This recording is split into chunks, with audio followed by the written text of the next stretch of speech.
grandmas and grandpas, 3 things I want to go over in this course.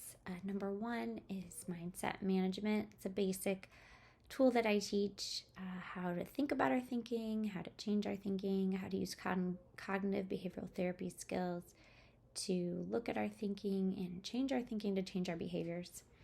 And number 2, some common concerns and questions I get from grandparents. And 3, just some ways to connect to your grandchildren and to build that bond that lasts a whole lifetime.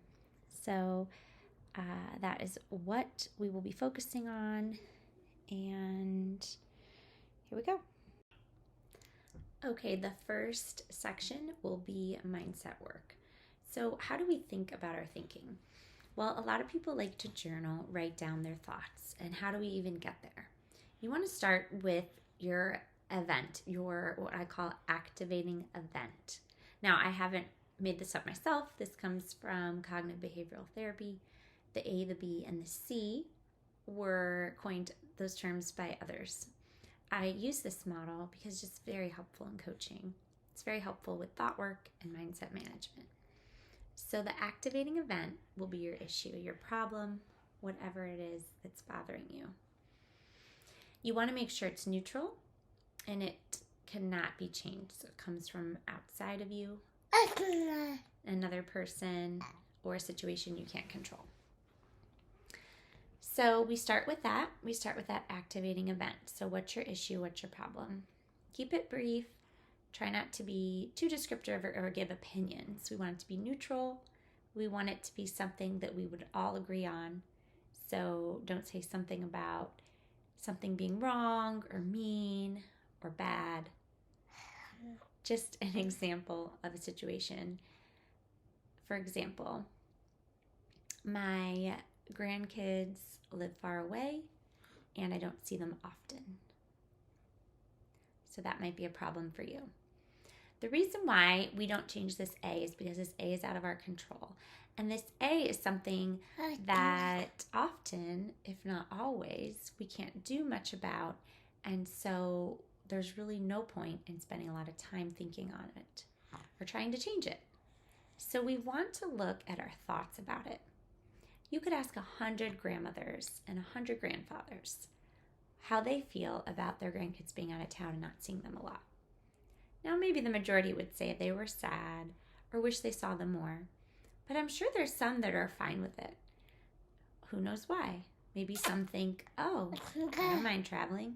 Maybe others think, I'm done with being with kids. I raised my kids. I don't need to see them. I've heard a lot of grandparents say that it's not their job to take care of the grandkids. And they're fine with them being out of town. There are some grandparents who are still working, haven't retired yet, or maybe have retired and have a hobby or some sort of volunteer work that takes up a lot of time. Some grandparents themselves have plans to move away and they want to be somewhere during their retirement. Maybe they have a dream or something they want to do that requires them to move somewhere else. And so they might be the ones choosing to move away from grandkids. Now, you might think that's wrong or bad or not the way it should be, but when we fight with reality, we get very frustrated. And the reality is that the children don't live close in this scenario. Maybe yours live down the street. But for sake of explaining ABC, let's go with this situation. Then the B, the beliefs. So you want to write down what your beliefs are. Like I said, some would say, that's okay, I can travel. That's okay, I'm busy with my friends in my life, and I don't have to see them all the time. Some might say, I'm not willing to move there. Some grandparents might say, I don't mind, I'll move to be with them. So what are your beliefs about your grandkids being far away and not seeing them? We all know that we can use Zoom. You have this recorded video. You obviously can use the internet and FaceTime and all that there is, email, texting. Phone obviously is the good old-fashioned way that I used to communicate with my grandparents because we didn't even have a computer or cell phone. So when my grandparents were out of state, we talked on the phone. Of course, kids don't really like to talk on the phone, so it can be hard. Teenagers, though, sometimes love the phone. What's nice is the FaceTime. At least you can see them. And like I said, younger kids aren't good at talking, but they can look at you. So write down all your beliefs. Do you think it's sad? Do you think that your children should live closer to you? Do you think that it's personal? Do you think that it's depressing? Do you think that it's lonely? Do you think that it should be a different way? What all do you think about it? So write down your thoughts. If this is not your issue, go ahead and write down your activating event. Maybe your activating event is somewhere on the other side of the coin. Maybe your situation is that your children live close, the grandkids live with them and they live close, and your children want you to take care of your grandkids every day. And like I said, I've heard a lot of grandparents say they're done raising kids. They don't want to be raised. Some people think that sounds horrible. Some people think they're allowed to have that thought. So what makes it right or wrong? It's hard to say. I think if the attitude is mean and if it's trying to be hurtful, I think we could argue that it's wrong. But I don't know if there's any rule written that it's a grandparent's job to take care of the children. So it would be nice, but unfortunately doesn't happen all the time. So write down what your issue is. Maybe you don't want to be with your grandkids as often as your children are asking. Okay, then write down all your beliefs. This is not fair. This is not what I want in my life. I wish it was this way. Okay, so after you write down all the thoughts, then you want to go to the feelings. Sadness, loneliness, anger, disappointment, frustration, shame, guilt, stress, overwhelm, any feeling. Okay, so you want to write down as much as you can. So maybe pause the video and take some time to do that now. The reason we write out the B is to show that it's the B that's leading to a bad consequence or a negative outcome, a result that we don't want. So what is that B leading you to? Now you might be thinking it's that A. The A is the fact that they live far away, or the A is the fact that they live close and want to be over all the time. Whatever that A is, you most likely assume that it's causing you all these negative consequences. But cognitive behavioral therapy teaches us, and what I use in coaching, whether it's marriage coaching, parenting coaching, or just coaching on work, self-confidence, friendships, anything, even in spiritual direction, we can look at, and counselors use this all the time, to look at how the thinking is creating the problem for the client. So cognitive behavioral therapy has taught us that our brain is where our feelings are coming from. And our feelings are going to affect our behaviors. That what we're feeling and thinking will lead us to act in ways that we're not really necessarily wanting to. And we think we don't have any control. And then it's just a bad habit, a loop that just keeps going. We cycle down, and we're just thinking, I have no control. It's that A, that activating event. So all of us do this, and some are more aware than others. Maybe just because they're good at stepping back and looking at things. Maybe they have a good gift of discernment. I'm sure being a grandparent, you have much more wisdom than I do. You've been through life longer. And so maybe you already get this without knowing what it's called.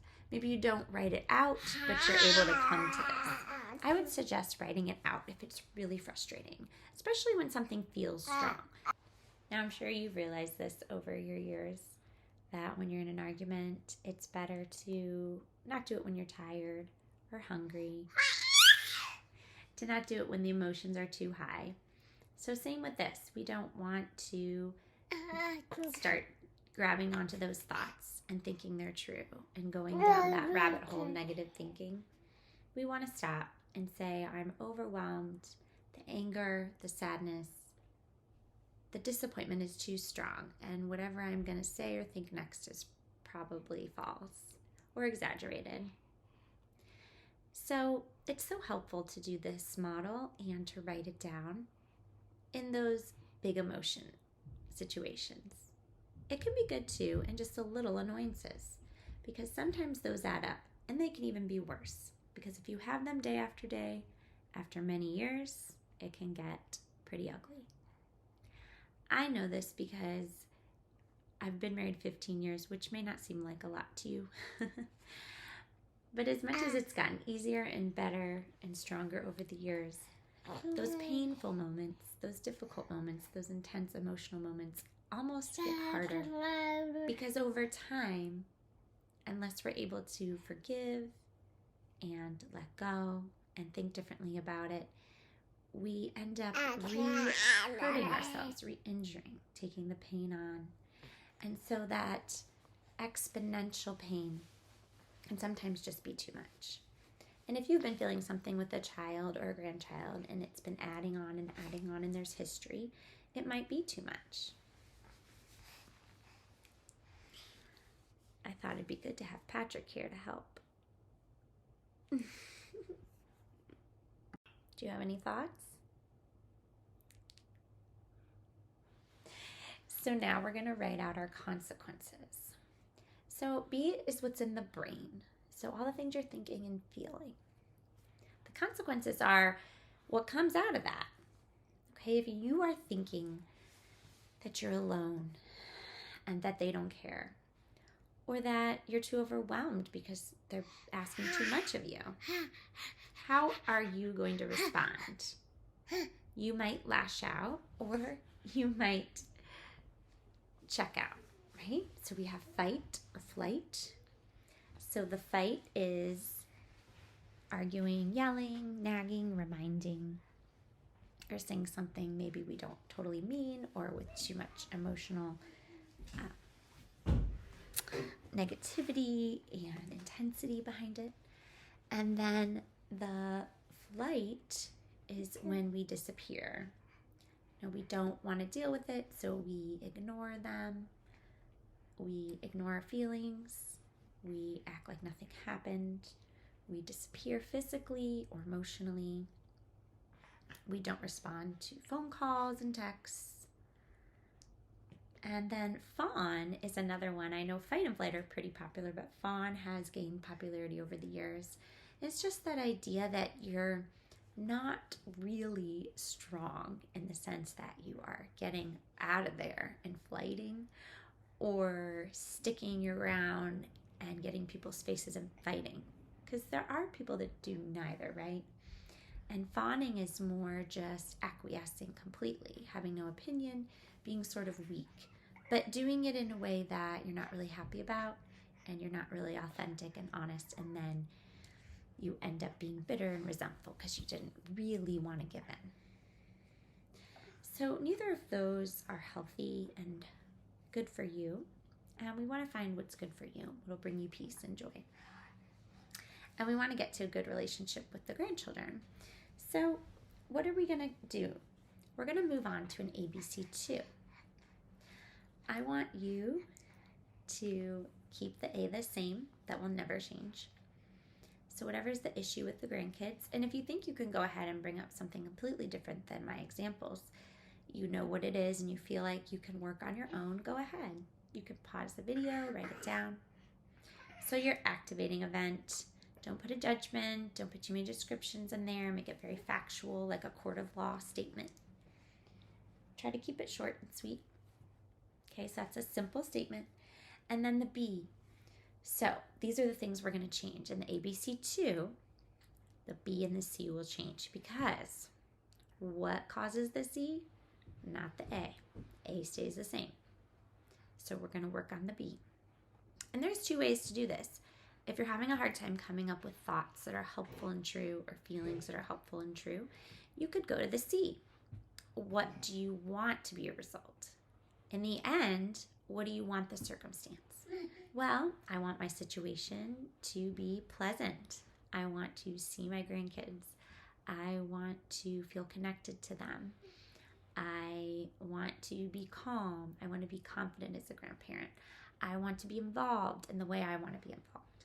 So how are you going to get there? Maybe you don't know what your circumstance should be. Maybe you don't really have an idea. You don't have an end goal in sight.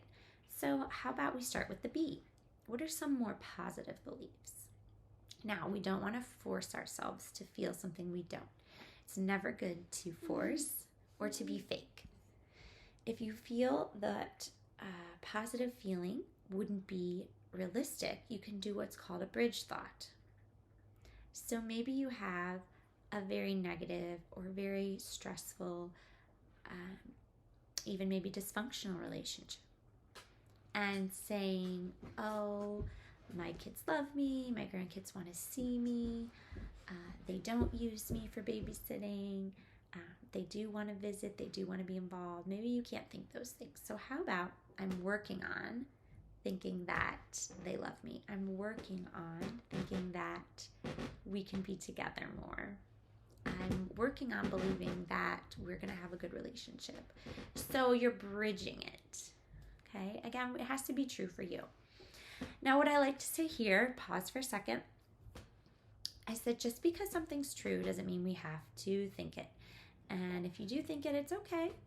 There's no shame in that, but we don't want to harp on it. You really don't even want to harp on good things, right? We aren't made to fixate on things and ruminate. We want to have a range of emotions throughout the day. So even a happy event has to end. Even a positive moment has to come to a close. So as an example, this is what I mean. I love the example, I'm not good at gardening is a true thought, but it's not a helpful thought. Probably a lot of you are good gardeners. And it's not that I haven't tried. I've learned, I think, as much as possible. I've asked a lot of friends. My neighbor is like a home gardening expert, beautiful flowers, and I did what she said, and I'm sure it was all true. I don't think I was lazy with it. I don't think I did anything wrong. Part of it was that deer and bunnies ate my flowers. So there's only so much you could do with that. But it didn't come easy to me. It wasn't enjoyable. It was a little stressful. And I've also had a hard time with vegetable gardens. And besides flower gardens, I know how to get weeds out, but it seems like they're just, I don't know. My yard is not like other yards. So here's the thing. Is it helpful for me to think all day long or even more than 5 minutes? I'm a horrible gardener? No, right? Unless gardening was a huge part of my life. And in that case, I have to ask myself, what am I making it mean? So with that analogy, I want you to ask yourself, maybe it's true that your grandkids are bratty or ungrateful or distant, or maybe it's true that your adult children are difficult or not respecting you. Well, even if it is true, and again, we could probably find people who think it's not true or argue that it isn't, wouldn't it be better not to think about that all day? Wouldn't it be better not to think about it for months and years? It's not even worth thinking about for a few minutes. So I'm not saying that you need to lie or what you feel or think about someone is wrong, but I'm saying that for your own health, for your own mental health, your own well-being, your own peace, and your own joy, you want to say, hey, what are some true thoughts, but also helpful thoughts? So you could even write down that your children are difficult, but in the ABC2, you want to say something positive about them, and if you can't do that, you want to say something positive about the grandkids. And if you can't do that, then you want to do some bridge thoughts. Even though sometimes I feel far from my grandkids, I'm working on having a better relationship. Even though sometimes I get into arguments with my adult children, I'm working on being more peaceful, having less conflict. Okay, so the bridge thoughts, we're working towards the positive. What are some other positive thoughts you can have? Let's say you have a good relationship with your children and grandkids. So some more positive thoughts are, they really want to be with me. They enjoy me. Think about a time where they had fun. Think about a time where you were with your grandkids and they laughed. It can't be that hard. I'm sure there was a time. Think about a time that they enjoyed or they said they enjoyed.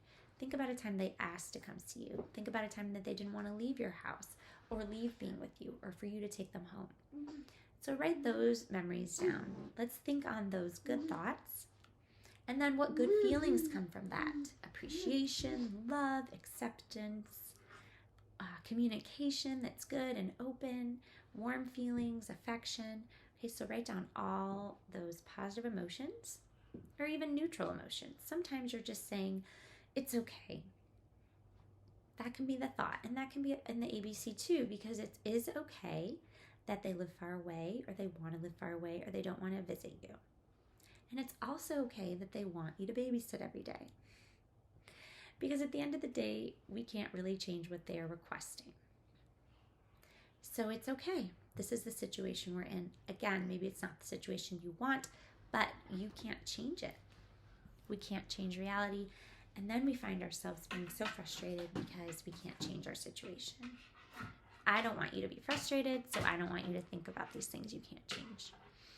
After all those B's, positive B's, beliefs, everything in the brain, all the feelings, what will your circumstance be? Well, I think if you have all those warm, fuzzy feelings and all those good, positive thoughts about the family, you're going to say, hey, I'm going to go visit them. Or, hey, I'm going to invite them over. Or, hey, I'm going to think about what I can do to make it more enjoyable when they come. Instead of doing what I want or going where I want or having them go where I want, I'm going to think about them. I'm going to actually put initiation towards it. I'm going to initiate the relationship. I'm going to be positive. I'm going to be happy. Because if grandma shows up crabby or grandma shows up angry at mom or dad, how does it look? Even if mom or dad are mean and you have every right to be angry, the kids don't know what goes on. Even if you don't do it behind closed doors, kids are kind of clueless.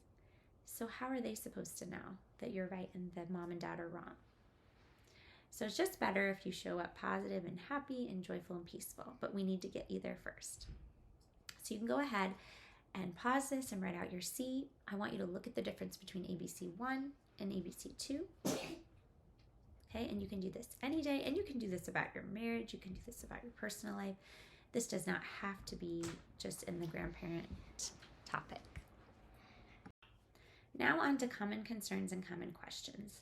Well, a big one is not having your grandkids around as much or having them around too much. And we already addressed that one. But another one is having a bad or maybe not the best relationship with the adult children. And that is hard because they really are the parents and the ones who decide what happens to their children, what they do and don't do, and most likely whether or not they see you. So it can be tricky, and of course it's really hard for me to address your individual situation unless we're in private one-on-one coaching, and that's what I spend most of my time doing, is working one-on-one. I work with women and their lives because it's just so hard to coach people in general. You saw the ABC, it was a little tricky because I was making up things and not knowing exactly what you needed. So in coaching, you come to me with your A, and then we go through your B, and it's curtailed just to you. It's going to be exactly what you're thinking and feeling, and we're going to get you exactly where you want to be. So get your results faster. These courses still work. It's just a little harder. You have to do a little bit more self-coaching, and it might take a little slower to get where you want. So if you're in a situation that you're just done with and you don't want to wait around for another video, please contact me today. I can go over in more detail what it is that's going on in your situation. But let's talk in generalities, just so this video can be as helpful as possible. What you can do is try your best to make sure your side of the fence is clean. I'm sure you've heard that before because that's all we can control. Unfortunately, there are adult children who don't do what we want, don't end up the people that we would hope for, and we can't control that. So for whatever reason, whether it's justified or not, or they think they're right, or you think you're right, it is what it is. And so we're going to do our best to be as kind and gentle and caring as possible. It doesn't mean being a doormat or having no boundaries, but in order to have the grandkids in your lives, you have to have a good relationship with them. Or at least one that's not volatile, because then they probably won't let the kids come over. So just ask yourself, and I would write down this question with the ABCs in your notes: how is my side of the fence? A quote I love from Dr. Raker Rendy, who's a psychologist, is that as Christians, we apologize whenever there's a conflict, whenever there's a disagreement or anything negative, even if we did only 1% of the wrongdoing. And you might think that's not fair, or why? Well, maybe the only thing you said was a response to this horrible thing they did, and they did 99% of it. But at the end of the day, God doesn't ask percentages. And at the end of the day, we still participated in the negativity. We still participated in the hurt feelings and in the conflict. And so we do. We clean our side of the fence. We make sure that we apologize for what we did. And that's all you can be responsible for. You can't guilt trip yourself, or them for that matter. You can't shame yourself or feel bad for what they did wrong. You can't apologize for them for what they did wrong either. And they might never apologize.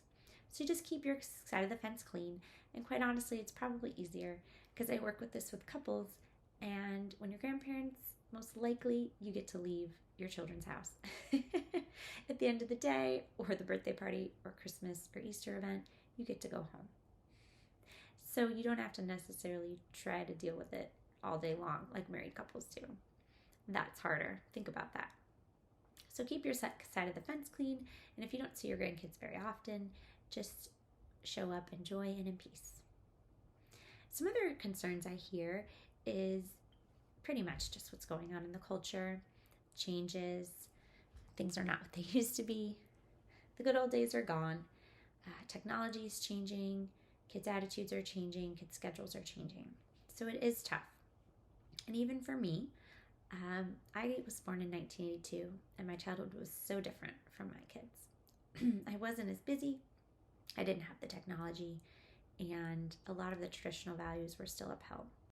As a coach, I'm always going to ask you what your drama is about it, your mind drama, that is, and work on mindset management. Work on coaching you around it in the thought work.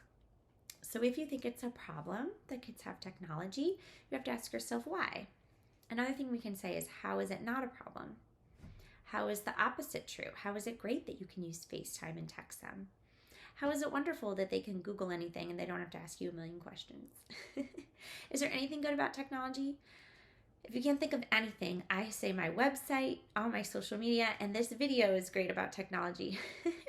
Because instead of trying to drive wherever you live, if it's not in Northeast Ohio, you get this video without me having to get a babysitter and drive for hours if you live far away, and without you having to pay for all that. So there are some great things about technology.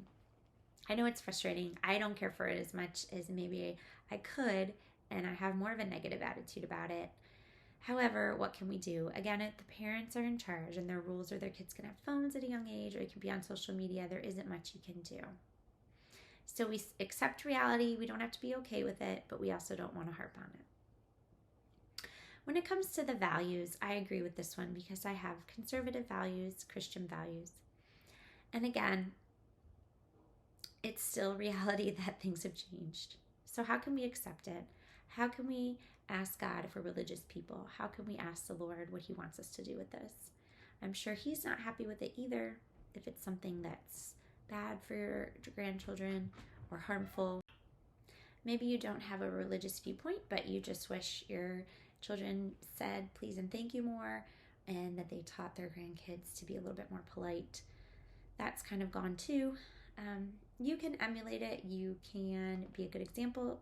And I think if the parents are okay with it, you can demand that the grandchildren do it in your presence. If the parents aren't okay with it, then the best you can do is just show your wife and your friends and them how to be polite, how to use manners. If you have maybe, let's say, the opposite problem, maybe you don't necessarily have conservative or religious values and your children do, and you're confused, where did these kids come from and what are they teaching the grandkids? Again, it's still the same idea. Unfortunately, the parents are in charge, or fortunately, and there's not much you can do about it, and we can't fight with reality. So you can show your viewpoint, but you know when they go home, they're listening to mom and dad. So I don't know how much your viewpoint will go. If they live close by and you see them often, maybe you have more of a chance of saying what you think, if it's okay with the adult children. If you live far away and you only see them twice a year, I'm not sure what you're saying is going to resonate or really set in. Those are some common questions. Another concern is that grandparents often want to do things that the adult children are not okay with, whether they want to buy things or give things or give money. And unfortunately, like some people have said, I'm done raising kids. Unfortunately, you are done raising kids. if all your children are out of your house. You might have grandkids and still have a child at home, but you're not raising your grandkids, assuming that's the situation that you're in. So you really have to put the priority in the parents' hands. You really have to deter to them and let them be the parent. You really want to spoil grandkids because you've waited your whole life to be a grandparent and just give the candy and the sugar and all the junk and the toys. But I think most parents are okay with it, but in moderation. So maybe look for ways you can give them some treats, and then also ways that you can be respectful. We have to also remember that one time we were the parents. I like to have the baby in here, not just because he's cute and we're talking about grandkids and here he is a baby, but I also like to show how different my life is. Unless you really do take care of a baby every day, you probably can't remember it. I even have friends who are done with having babies and their youngest are teens, and they forget. They just completely forget when they ask me to do something or when they're with me and they say, oh, I forgot how it was to have a baby. So sometimes we're not remembering the other person in the shoes that they're in. You don't remember that poor mom and dad have to take the kids home and try to put them to bed after you gave them all the sugar. Or poor mom and dad have to find a place for all the stuff you got that they might not even like or ever play with. So you are doing something good. You are trying to be generous. You're trying to be loving. You're doing the best you can out of love. But it might not be what the kids want or the grandkids want. So I know nobody really wants to give a gift that they don't want to give. But if you really want to connect with your grandkids, I think the best is to do what they want. When it comes to activities, to give them what they want when it comes to gifts, and to respect the parents' wishes. The last topic we'll go over is connecting. Now, this one might be pretty obvious, but a lot of life coaching is obvious. A lot of it is simple wisdom, practical advice, and tips that we kind of know about but forget, or maybe just need reminders for. And that's what self-help books are. No one's discovering any new amazing medical scientific discovery. It's just reiterating basic things that grandma said, is what I often say. Unfortunately, some grandmas aren't around to give us advice, and people don't ask grandmas. So hey, consider becoming a life coach. You'd probably be great at it. Moving on to how to connect with the kids. So again, these might be obvious to you, but just good reminders. One thing that's so helpful is if you can connect at infancy, the newborn, the toddler, as soon as possible. And one thing that I have noticed in grandparents that have a close relationship, a positive relationship, and seem very satisfied with their grandchildren is that they get on the floor. They play with them. It's really what kids need and what they want. Of course, everyone likes to hold a baby, so I don't think I have to tell you that. I'm sure every grandparent holds babies. But as soon as they're crawling, to be on the floor with them. As soon as they're playing with cars and Legos, to do that. As soon as they're playing with dolls, to do that. Now, to be fair, I'm not really much of a player. I really play with my own kids, if I'm being honest. But they don't need hours of it. I don't do Barbies and tea parties all day long. As a stay-at-home mom, even, I just make sure I put a few minutes in, but I do it every day. Now, I'm mom. You do not need to do it every day. That's my responsibility. But if you want to connect with them, if you want to be that next person, or maybe on the same level as some friends, family friends, aunts and uncles, you need to be, in a way, like mom and dad, getting on the floor, playing. That's the number one thing I notice about really great grandparents who really enjoy their grandkids. After that, I would say doing what they like to do. So asking them what they want. Don't just expect them to come to your house and do what you want. You might think all they want to do is watch TV. But my sisters and I were talking the other day about how with our grandmother, our favorite thing was to just sit at our house because it was a different place and it had a different environment and she had a different way of cooking and cleaning. And she loved to clean. She honestly had OCD, I think, undiagnosed. I wish I had that at my house. Would be nicer. She actually had a trash can for show, and a trash can hidden under the counter for real trash. So on Friday nights, we would go over there for a sleepover. She'd be mopping the floor. And we talked about how she never took us anywhere. I mean, there were no Sky Zones, Adrenaline Monkey. There were movie theaters and malls, but you didn't go there with Grandma. You often just went to that place with your friends, or maybe once in a while, Mom and Dad, or for a birthday party. But she would watch the Golden Girls and bake. She'd take us to church. Nothing was really that exciting. Nothing was entertaining. Nothing was costly. So she wasn't necessarily asking us what we liked to do. She was just doing what she needed to do. And so I think the answer is both and. You can find out what they like and get interested in it, but you don't necessarily have to revolve your life around that. You can also just have them over and they can just watch you do your chores. They can watch you cook. They can help you cook. I think if you just get them involved, let them cook and clean and do crafts. I think if you like the traditional grandparent thing, the fishing and the baking and the gardening, I think that's wonderful, but I don't think that's what you have to do. So find what works for you. Put a little bit of effort into doing what they like, but then also don't go overboard. They should also learn to see what you do. They're going to learn from you just by watching. They don't really need to be entertained. So if that makes sense, on one hand, you want to put effort into doing something new, and on the other hand, don't put in too much effort. Don't need to spend a lot of money, don't need to drive far, don't need to do big and fancy things. What they want most is your time. There was a video where, if you could look it up on the internet, where they asked adults who you would have dinner with. You could have dinner with anyone. And every single mom and dad said a famous person. And then the adults left the room and the kids came in. They didn't know the question. And they asked all the children, one by one, who would you have dinner with? You could have anyone. And all the children said, my mom and dad, my extended family, the whole family that I only see on holidays. None of them said a famous person. None of them even said a friend. So really, sometimes it's just those simple things. Sometimes it's just going for a walk. Some of my favorite memories are my grandpa just throwing me in the air, taking me for a walk, taking me for ice cream. Nothing fancy, nothing expensive. So kids don't really need that much. They do need your time and your love and affection. So get on the floor with them, find what they like to do. And of course, you don't need me to tell you, lots of hugs and kisses, lots of positive affirmations. Find out their love language. Do they like written notes? Do they want you to send them emails or texts? Do they like words of affirmation?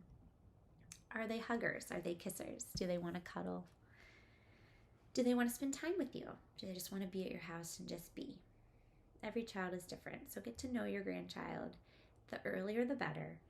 And no matter what they're going through or what their parents go through or how far they'll move, they will always have a connection with you, just like mom and dad. As you know, no matter what mom and dad do, they're always mom and dad. So as time goes on and history goes on, they're still going to be connected to you, especially if you start that relationship early on. So I hope this helped you find more peace and joy. Contact me for coaching if you need more. And enjoy your grandkids. Bye. Bye.